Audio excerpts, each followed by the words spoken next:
I had a lot of time where, traveling, planning, just time that I had to, so I went to YouTube and I figured out I searched honestly on YouTube.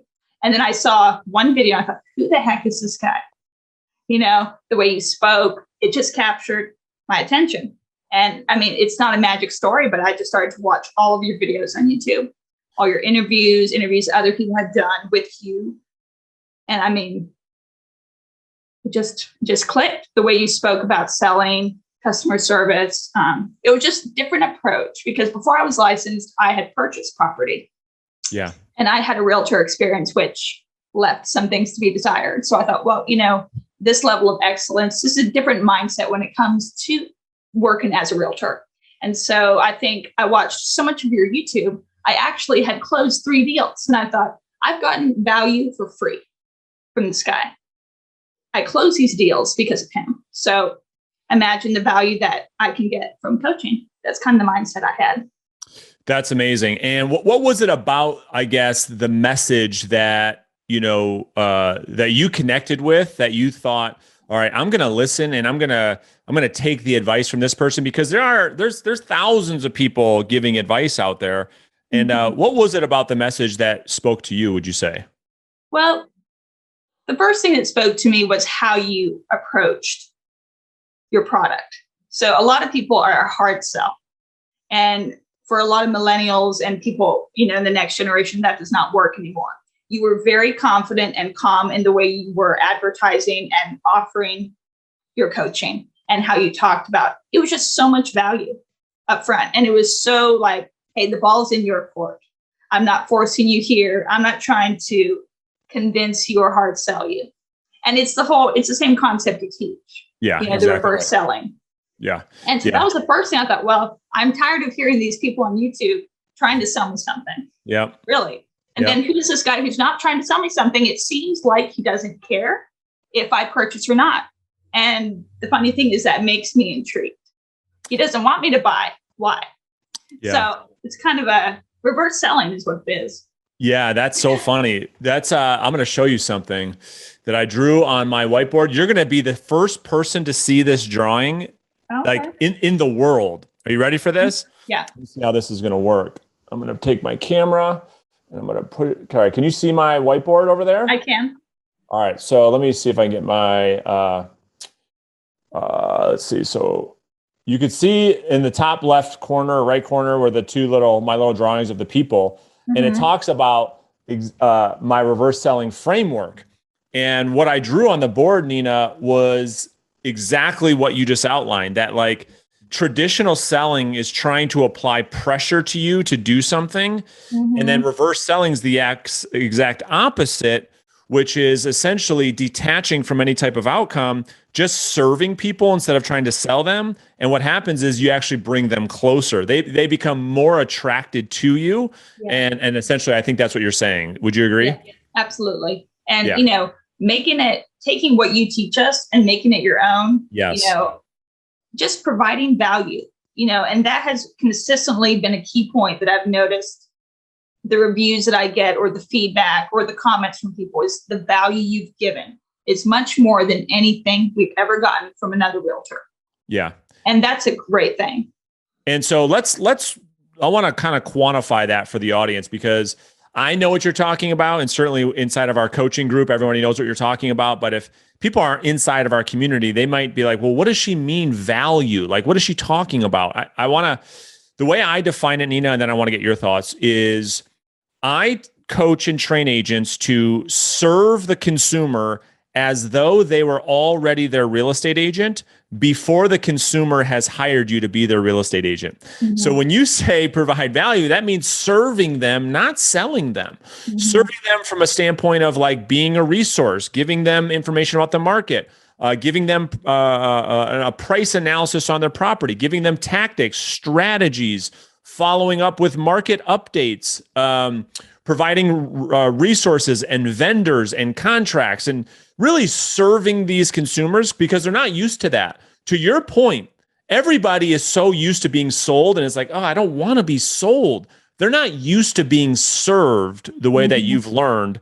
And so that's the way I would define what you're saying. Do you want to add anything to that, or do you agree? Yeah, you're absolutely right. Going into an appointment, whether it's with a buyer or with a potential seller, just with the mindset, I'm here to help.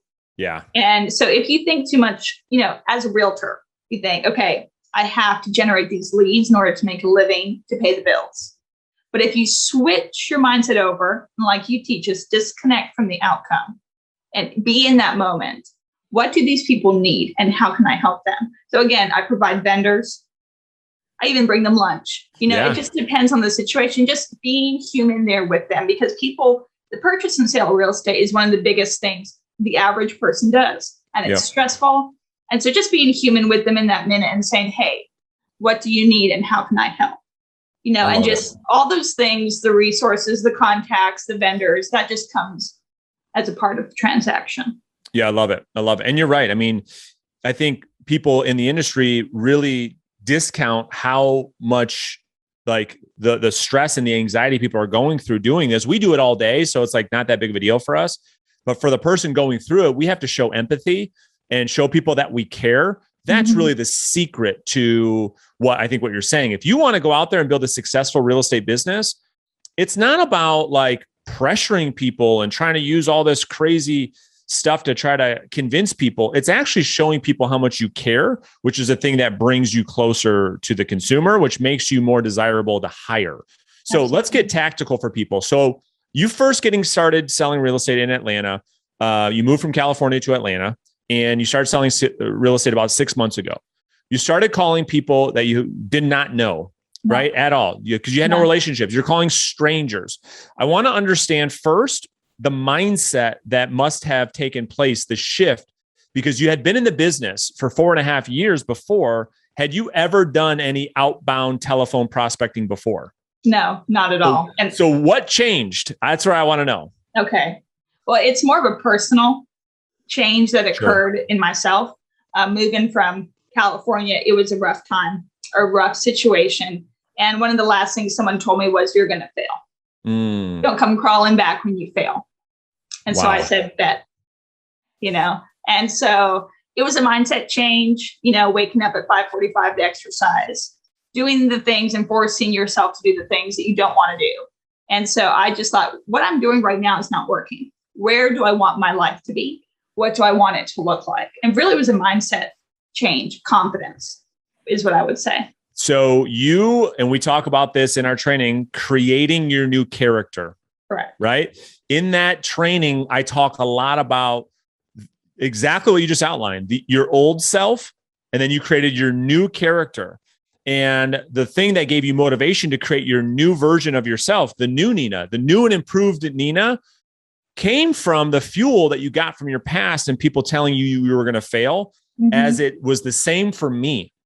And people doing that, they don't understand how much power and strength they're giving us. And they're doing that because they don't have the strength themselves to do what you're doing. Right. That's a whole nother topic. But so you're in this process of creating this new character, and you said to yourself, this is the life that I want to create. What type of person must I become in order to have that life? And what I teach people is, most people live, Nina, a have to be lifestyle. Like, I have to live here in order to do this. I have to look a certain way to do this. You said, who must I become to have what I want? So you changed your mindset. Now, can you walk us through like a normal schedule? Like what you do, you got into it a little bit, waking up, working out. Walk us through a normal day of work for you. Okay. So for me, wake up early, usually wake up at 5, have coffee, work out at 5:45, boot camp.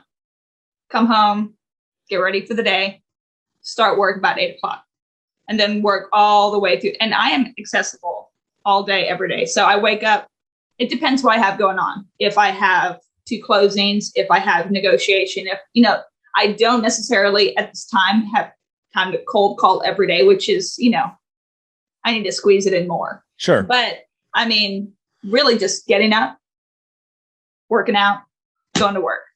Whether it's from home or at the office, just making the calls, sending the emails, just not procrastinating, just doing it. Some days you feel awesome. Some days you feel like staying in bed.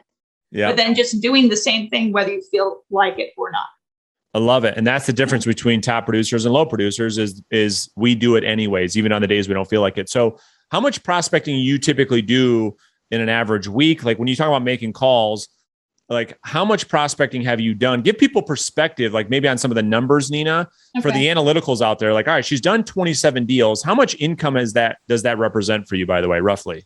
Currently with the 27, probably about close to 150.